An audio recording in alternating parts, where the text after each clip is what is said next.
Bom, agora para encerrar, nós vamos ver a parte de prosa. Prosa dividida em cronicões, nobiliários, hagiografias e novelas de cavalaria. Os cronicões eram textos documentais que tinham por função marcar os acontecimentos da vida dos nobres, na vida dos reis, o que era um pouco diferente dos nobiliários, que registravam o nascimento, morte e o casamento de todos. Só que às vezes até a árvore genealógica das dinastias, das famílias reais. As hagiografias eram biografias de santos, relatos das vidas dos santos, o que hoje a gente conhece como santinhos, né? Tem a iluminura, a pintura lá do santo em questão, e atrás a gente tem um pequeno relato de vida. Isso era a geografia medieval. Bom, as novelas de cavalaria eram longas narrativas em verso, surgiram por volta do século XII. Como eu falei, era considerado um gênero menor do que as cantigas. As novelas de cavalaria, algumas tinham assuntos guerreiros, então eram chamadas de canções de gesta. Muitas das novelas de cavalaria tinham basicamente o mesmo enredo. Era sempre um cavaleiro solitário que defendia a honra cristã em busca de justiça. Era um cavaleiro casto, fiel e dedicado à Igreja Católica. Era também valente, enfrentava monstros e outros seres mágicos e agia com misericórdia em relação ao vilão e em defesa dos fracos. E havia um pouco de coisas mágicas também envolvidas. As novelas de cavalaria costumam ser divididas em 3 ciclos. Ciclo clássico, ciclo arturiano-bretão, que é o mais famoso, mais conhecido, e é o que vai interessar para a gente, e o ciclo carolíngio-francês. O ciclo clássico tem como novelas de cavalaria 2 novelas, Guerra de Troia e Alexandre o Grande. Todos conhecem a história. E o ciclo carolíngio-francês já é uma história um pouco mais escondida, menos conhecida, que é Carlos Magno e os 12 pares de França.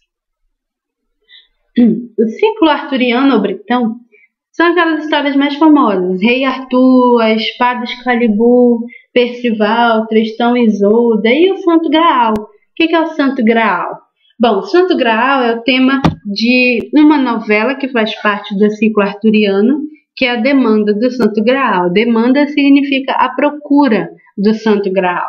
O Santo Graal é um cálice, uma taça, em que Jesus Cristo bebeu vinho na última ceia, que depois que ele foi crucificado, com as feridas abertas e o sangue escorrendo, alguém encostou a taça naquele sangue escorrendo e a taça foi a depositária do sangue de Cristo. A Demanda do Santo Graal é a história em que o José de Arimateia recupera esse cálice e junta o sangue de Cristo lá dentro. Só que ele se desfaz do sangue e esconde o cálice numa cidade e acaba morrendo. Daí a história toda se centra na busca desse objeto sagrado, um objeto que nunca foi encontrado e até hoje procuram e jamais vai ser encontrado porque é uma lenda. Bom, então a história começa, na verdade, com a morte do Lancelot. O Lancelot é aquele lá que fez o Senhor Fantástico no filme do Quarteto Fantástico, estava lá no filme do Rei Arthur. O Lancelot era um dos cavaleiros da Távola Redonda lá do Rei Arthur. Ele tinha um filho chamado Galaás. O filho dele era considerado o novo Cristo, porque ele procura o Santo Graal. Ele tinha vários amigos, o Tristão, o Booz, o Percival. O Galaás consegue tirar uma espada que está cravada na terra que ninguém nunca conseguiu tirar antes, que é a espada Excalibur. Daí ele foi ungido como cavaleiro. E um dia ele estava na Távola Redonda com os demais cavaleiros, bebendo e conversando. Daí aparece uma visão para todos eles, que é a visão de onde está o Santo Graal. Então a história toda se centra na busca por esse objeto. Há, por exemplo, um episódio interessante, que é o do castelo do Rei Brutus. em que o Galaás é tentado pela filha do rei. A filha do rei aparece nos aposentos dele, se oferece, e ele recusa, porque ele é um homem casto, religioso. Daí ela pega a espada dele e enfia na barriga, ela se mata. Esse é um dos episódios. O Galaás, no final, consegue o cálice, ele recupera o cálice. Ele é o novo Jesus Cristo da época.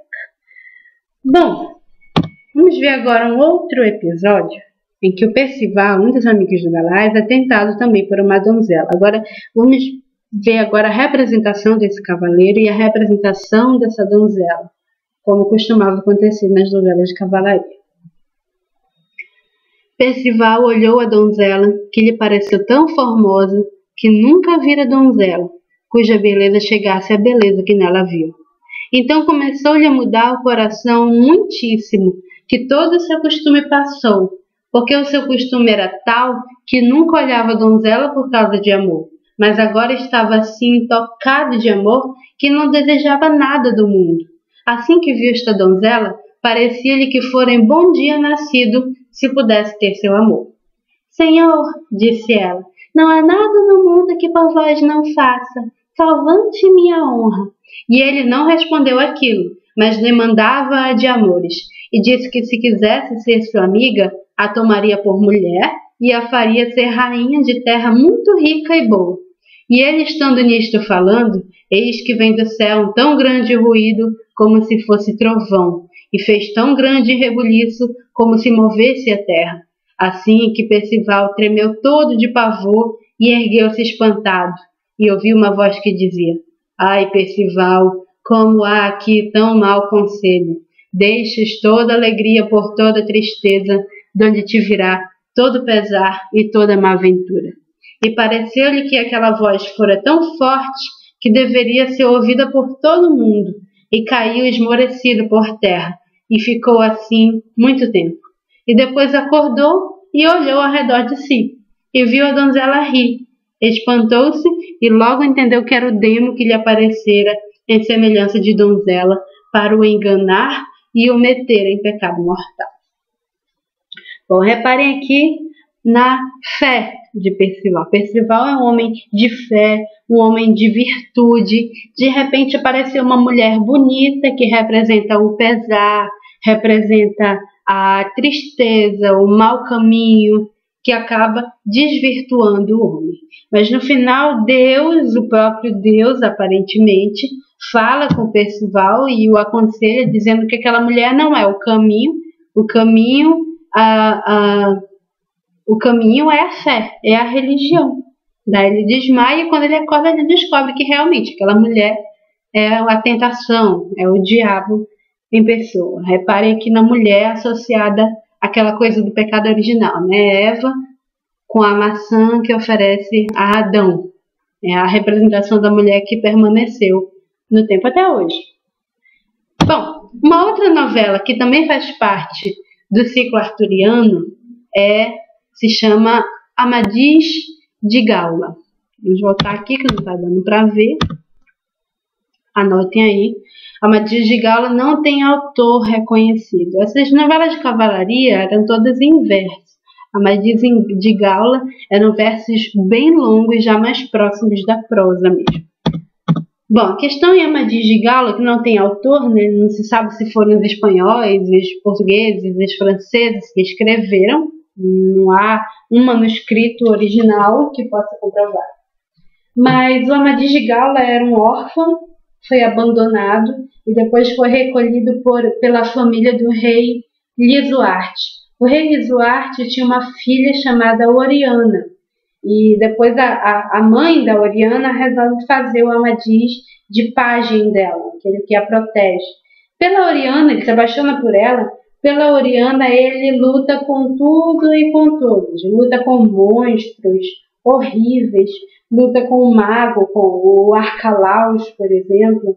E tem como amigos o Gandales, que é o cavaleiro, e a Uganda, que é uma feiticeira. O problema é que o Amadis de Gaula tem um inimigo, que é o Galaor. Galaor que tem lá o seu amigo cruel, tirano, que é o Esplandian. O Galaor faz a cabeça do rei Lisuarte e diz para o rei que o Amadis de Gala é uma má influência para Oriana, quando na verdade o Amadis é aquele típico cavaleiro da fé, virtuoso e muito apaixonado pela donzela. Só que no caso dessa donzela, diferente da demanda do Santo Graal, essa donzela representa a bondade, mas é como a donzela do amor cortês, da cantiga de amor, a donzela inacessível. Bom, o fato é que o rei Lisuarte acaba se deixando influenciar pelo Galaor e os Plandian, daí ele resolve propor o casamento entre a Oriana e o Galaor. O que o Amadis faz? Se declara para a Oriana e foge com ela para uma ilha. Daí o rei, muito pé da vida, arma uma batalha contra ele. Nessa batalha, a Oriana está em cima de uma torre observando lá a briga e embaixo o Amadis mata o pai dela, o Lisuarte, mata o Galaor, que é o seu prometido. Mas na hora de matar Esplandian, a coisa não dá certo e Esplandian acaba matando ele primeiro. Daí a Oriana não aguenta e se joga da torre no chão. Ela se mata. Um amor que não era para acontecer. Bom, esse foi o trovadorismo. Espero que vocês tenham tido uma outra imagem da Idade Média, que não é definitivamente, não é nada de Idade das Trevas.